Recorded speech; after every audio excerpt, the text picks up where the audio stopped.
Ok, don Ismael. Vamos a empezar las preguntas hablando un poquito sobre usted. Yo quiero que usted me diga su nombre completo, dónde nació, cuándo nació y que me hable un poquito de su familia. Empiece por su nombre. Mi nombre es Ismael Heredia Torres. Nací en Arecibo el diciembre de 1927. Ingresé al ejército de Estados Unidos el 4 de abril de 1951. Soy enviado a Corea a los 3 meses de adiestramiento. Cuénteme, antes de llegar a ese punto, cuénteme un poquito de su familia. Muy bien. Pues mi familia la componía mi papá, porque ya que mi mamá había muerto, el papá mío se hizo cargo mío en la etapa de mi niñez. Voy a la escuela, hasta la escuela secundaria. Ahí es que entro al ejército de Estados Unidos. ¿Usted no tuvo más hermanos? No tuve hermanos de madre, pero de padre y madre solamente tuve uno más. ¿Ninguno fue al ejército? Ninguno fue al ejército. ¿Usted fue el único? El único fui yo. ¿Hasta qué grado estudió antes de ir a Corea? Hasta 8º grado. Hasta 8º grado, pero de 8º grado hasta que lo llamaron a Corea, ¿trabajó? Trabajaba en la agricultura. ¿Y usted sabía inglés? Sabía muy poco inglés, porque la escuela antes enseñaban un inglés y ese inglés de la escuela yo lo aprendí. No sabía mucho, pero aprendí bastante allí. Y usted dice que usted entró al ejército voluntario. No, yo fui al ejército, el servicio obligatorio. Obligatorio. ¿Usted recuerda, don Ismael, cuál fue su reacción cuando se declaró la guerra de Corea? Yo recuerdo cuando se declaró la guerra de Corea, que fue en 1950, y entonces sentí curiosidad porque de mi barrio empezaron a llamar a los muchachos, ¿no? Y pues pensaba ver que a mí me llamarían también, pero entonces recibí una clasificación de la Junta de Inscripción de clase 1, primera clase, y de que recibí esa clasificación primera clase a que me llamaron, no tardaron 2 meses. ¿Qué recuerda usted de la reacción del país cuando la guerra se declaró? Bueno, yo lo que recuerdo es que en ese tiempo, pues, la mayor parte de la juventud estaba desempleada y eso, pues, ayudó a que muchos fueran voluntarios, pero a los que no fueron voluntarios, pues también lo estimulaba a que lo llamaran. Estaban deseosos que lo llamaran a servir. De verdad. Por lo menos yo estaba deseoso. De verdad. Correcto. ¿Sabía usted dónde estaba Corea o algo de Corea antes que la guerra se declarara? Desconocía eso. Yo desconocía eso.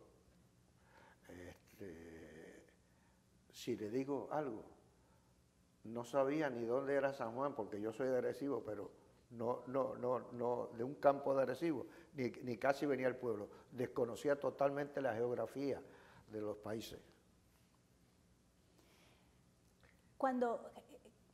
¿Cómo se sintió usted a ser enviado a Corea? ¿Usted sentía que era su responsabilidad? Cuando yo terminé el adiestramiento en Tortugueros, el primer sargento nos indicó de que íbamos a salir hacia el lejano oriente. No nos mencionó Corea, pero nos dijo que no para el lejano oriente y que la misión que íbamos a desempeñar era una misión arriesgada, pero que él entendía que nosotros nos habían preparado para esa misión y nos deseó suerte, pues ya sabíamos que íbamos para Corea. ¿Y usted sentía que era su responsabilidad? Yo me sentía como que tenía la responsabilidad y a la vez pues deseoso de conocer otros países. ¿Dónde fue que lo mandaron al entrenamiento? Nosotros hicimos el entrenamiento en Tortuguero. Yo entré al ejército el 4 de abril de 1951 y ya en agosto de 1951, a último de agosto, ya yo estaba en el frente de batalla en Corea. ¿Usted piensa que el entrenamiento que usted recibió fue suficiente? ¿Lo preparó? A pesar de que fue corto tiempo, pero nos prepararon generalmente en todas las armas, nos daban lo básico. Yo tengo la experiencia de que el adiestramiento que yo cogí en la ametralladora 30 en Puerto Rico, salí muy bien en los números y precisamente cuando llegué a Corea me asignaron a la ametralladora 30, que es un arma que dispara 250 balas por minuto. Hábleme de eso. ¿Cuándo fue que usted llegó a Corea? Yo llegué a Corea a finales de agosto de 1951. ¿A qué unidad y a qué compañía lo asignaron? Me asignaron a la compañía F del Regimiento 65 de Infantería. Eso era la tercera división. Nosotros formamos parte de la tercera división, que se componía del 65, el 15 y otros regimientos. ¿Y cuál era su especialidad? Infantería. Infantería. Mi MOS era 1745, infantero. Infantero. ¿Se recuerda usted cuánto le pagaban por ser soldado? ¿Cómo no? Me recuerdo que al entrar al ejército me pagaban $60 mensuales, pero déjeme decirle, eso era un capital en aquel tiempo, $60. En la calle estaría un montón de tiempo para uno ganárselo. ¿Y se lo enviaba a su familia?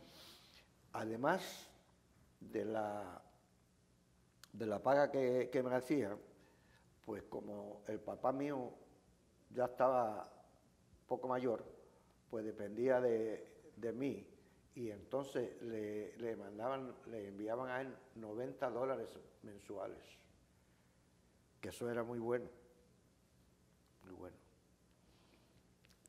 Cuénteme, don Ismael, ¿cuál fue su primera impresión cuando usted llegó a Corea? ¿Qué usted recuerda? Cuando yo llegué a Corea me extrañó mucho que casi no había muy poca vegetación, ¿verdad? Y lo cuento como anécdota, se lo contaba a mi esposa, no vi animales, porque el producto de la artillería enemiga había eliminado tanto la vegetación como animales, no había nada de eso ahí. Desolado. Aquello era completamente desolado. Había pobreza.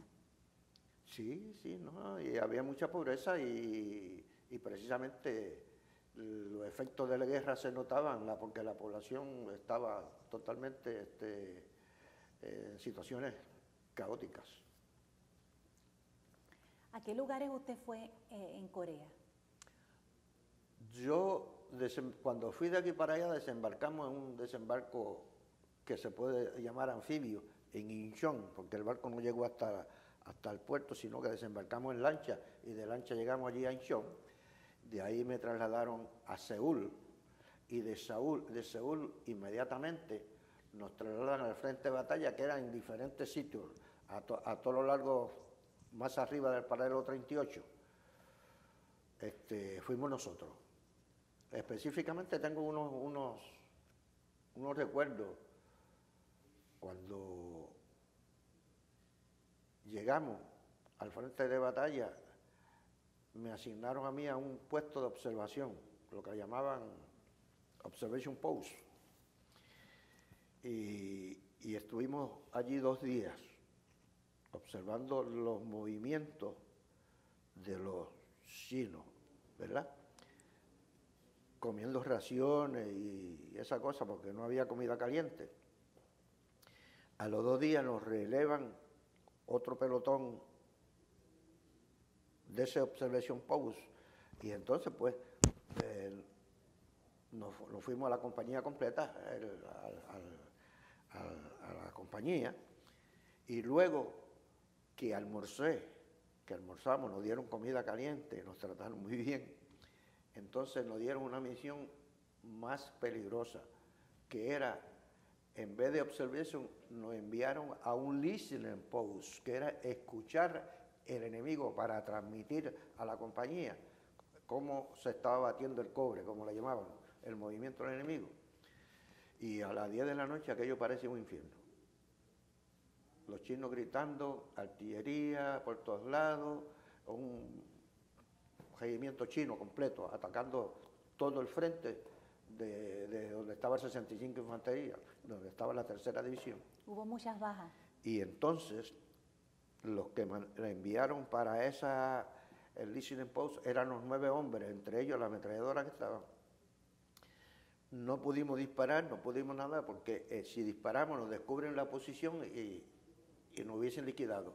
Pero tampoco pudimos transmitir a la compañía lo que estaba pasando, porque la artillería enemiga y la nuestra también dañó todos los radios de comunicación, que eran radios portátiles, lo dañó, y entonces al otro día, a las 11 de la mañana, la compañía envió una patrulla de reconocimiento a ver qué nos había pasado. Consideraban que estábamos muertos, y cuando fuimos, por lo menos estábamos vivos allí.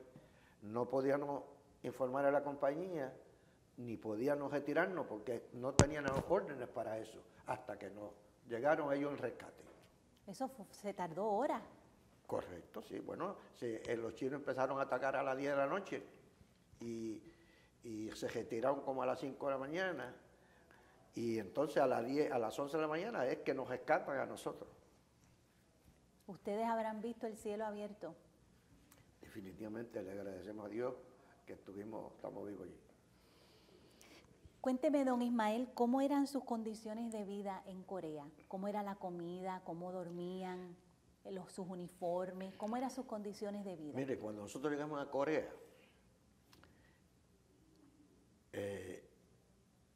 había el uniforme de invierno, cuando entró el invierno, pero tenían una bota, que eran las botas que usaban los regulares. Y, por cierto, causaba mucho trench foot, que era que le amputaban las piernas a los soldados por el frío. Eso lo llamaban trench foot, se le congelaban las piernas. Pero ahí en eso cambiaron ese tipo de calzado y nos dieron una bota que yo le decía la estufa. Yo le decía la estufita porque eran bastante tibias, y se mejoró esa situación. Pero la situación era triste, angustiosa, porque nosotros no estábamos impuestos al frío, y el frío allí era bajo cero. La gente se congelaba, y ya le dije, le amputaban, a muchos soldados le amputaron las piernas por el tren. ¿Usted llegó a intercambiar correspondencia con su familia? ¿Cartas? ¿Le escribían? Y cuando usted recibía esas cartas, pues, ¿verdad? Se volvió uno melancólico, ¿verdad? Déjeme narrarle, el papá mío no sabía leer, y era con la única persona que yo le escribía. Y él tenía que ir donde los vecinos para que contestaran la carta y esa cosa, pero era melancólico recibirla. Es más, todavía bueno, uno es melancólico. se emociona. Sí. ¿Cómo usted fue tratado por los oficiales? ¿Usted sintió algún tipo de discrimen? No, yo no puedo decir. Recuerda, los oficiales de nosotros en su mayoría eran puertorriqueños. Yo recuerdo muy bien al teniente Baliña, que era un platoon leader, ¿verdad? Ahí. Y tuve a mi cargo, como company commander, solamente tuve un capitán americano, si mal no recuerdo el nombre, era el capitán Lyman, que dicho sea de paso, en un combate que estuvimos lo mataron. Pero trataba muy bien al soldado y esa cosa, nunca me sentí discriminado. ¿Qué recuerda usted que fue la batalla más difícil en la que usted participó? Yo le diría que en esa, donde murió el capitán, fue una batalla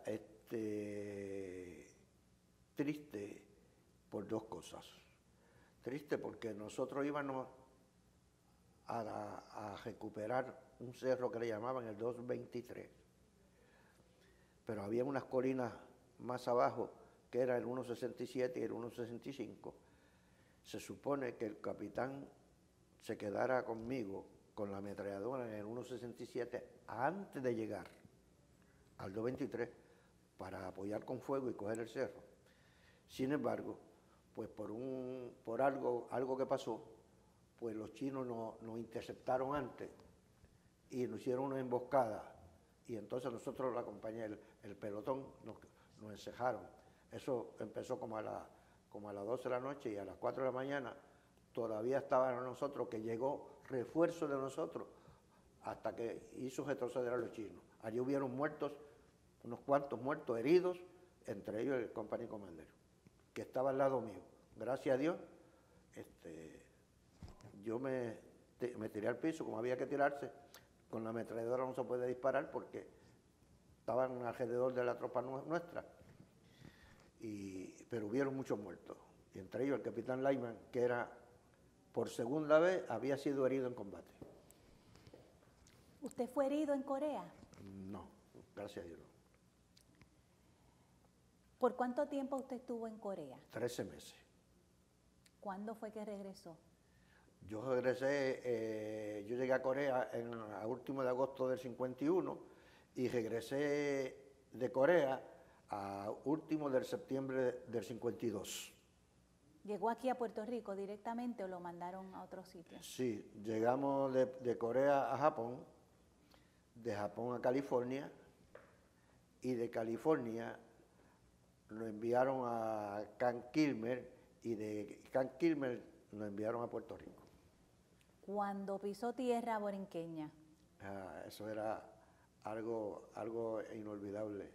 Sí, la alegría que uno recibe, volver a recibir, y el calor de la gente de uno, ¿verdad? Sí, muy bueno. Después de regresar de la guerra de Corea, don Ismael, ¿cómo cambió su vida? Yo diría que el ejército me cambió la vida completa. Yo regreso de la guerra de Corea,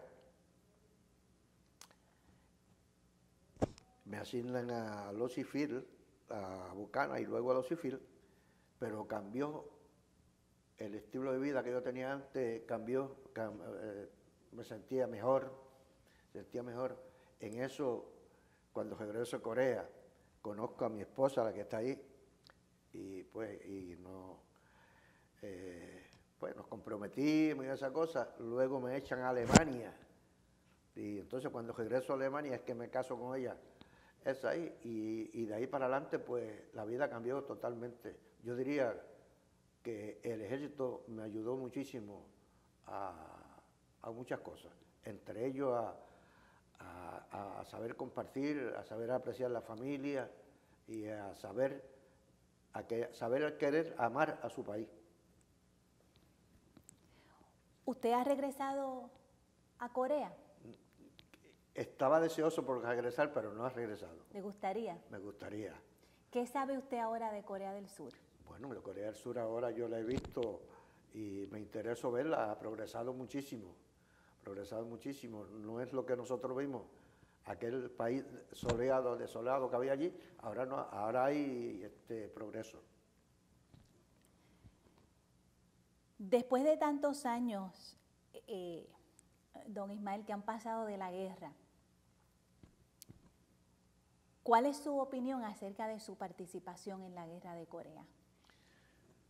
Yo diría que mi participación, especialmente, le agradezco a Dios que me permitió ir no solamente a conocer en esas condiciones aquella cultura, pero que me dio una oportunidad de ir a defender la democracia. Y el precio de la libertad a veces hay que defenderlo con sangre. Y por eso yo me siento orgulloso de haber sido servido en el ejército de Estados Unidos. ¿Lo haría otra vez? Si tuviera la oportunidad lo haría. ¿Cuál piensa usted que es el legado de la guerra de Corea y de los veteranos que contribuyeron hicieron ese sacrificio tan grande y fueron a la guerra? ¿Cuál usted piensa que es el legado? El legado más grande que yo veo de eso es que liberamos a Corea del Sur a ser ocupada por Corea del Norte, que a pesar de que la liberamos y todas estas cosas, aún Corea del Norte sigue insistiendo en ocupar el territorio de Corea del Sur. Por lo tanto, yo entiendo que el desempeño de las tropas de Estados Unidos, de las Naciones Unidas allí, fue muy bueno. Defendió la democracia. Y yo creo que ese es el legado mayor. No permitir que Corea del Norte invadiera a Corea del Sur. ¿Apoyaría usted la reunificación de Corea del Norte y Corea del Sur? Siempre y cuando que fuera bajo una democracia.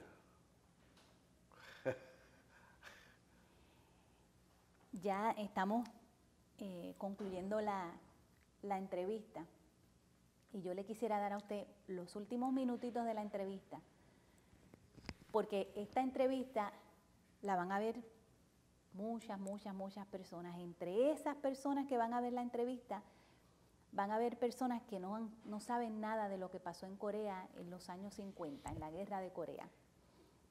Entonces, yo quiero que usted tome unos minutitos y dé un mensaje de lo que fue su experiencia o un mensaje para estas personas que no saben qué pasó en Corea. La guerra de Corea se inicia en el 1950 y pues yo llego a Corea en 1951. Tengo la oportunidad de ver las condiciones desoladas, lo triste que es ver la guerra en un país propio, porque la población civil sufrió consecuencias enormes. Yo diría que la población civil sufrió más que nosotros los militares, por las condiciones que habían, ¿verdad? Cómo los trataban, el enemigo, ¿verdad? Especialmente. Y la guerra de Corea, pues, sirvió como ejemplo a nosotros los puertorriqueños. Personalmente yo no sabía ni lo que era una guerra cuando entré ahí, ¿verdad? Pero cuando nosotros pudimos observar cómo la población civil sufría, que no tenían que comer, que para dormir dormían en una caseta casi destartalada, ¿verdad? Prácticamente, además del hambre que pasaron, pues sufrían también los ataques, porque los ataques, la artillería cae en toda el área, ¿no? Y muchos de ellos murieron bajo esa cosa. Y sobre todo, yo diría que esa oportunidad que tuvimos de ir a defender a la democracia, evitar de que eso fue lo que se evitó, evitar que se expandiera el comunismo.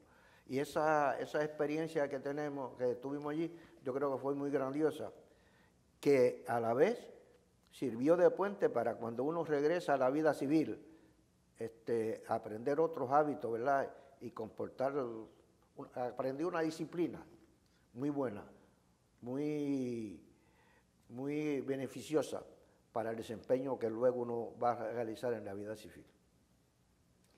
Muy bien, don Ismael. La entrevista ha concluido. Yo le doy las gracias desde lo más profundo de mi corazón por haber venido y haber compartido su historia. Es una historia fascinante, triste, pero de cosas buenas también. Me hace sentir especialmente más orgullosa todavía de ser puertorriqueña y le agradezco desde lo más profundo de mi corazón su contribución, que por su contribución y la contribución de los demás puertorriqueños en Corea, Corea del Sur es Corea del Sur hoy. Un país desarrollado, un país que evolucionó y un país que trascendió el conflicto donde usted participó. Pero sin la contribución de ustedes no hubiese sido posible. Así que de puertorriqueña a puertorriqueño, muchas gracias. Muchas gracias.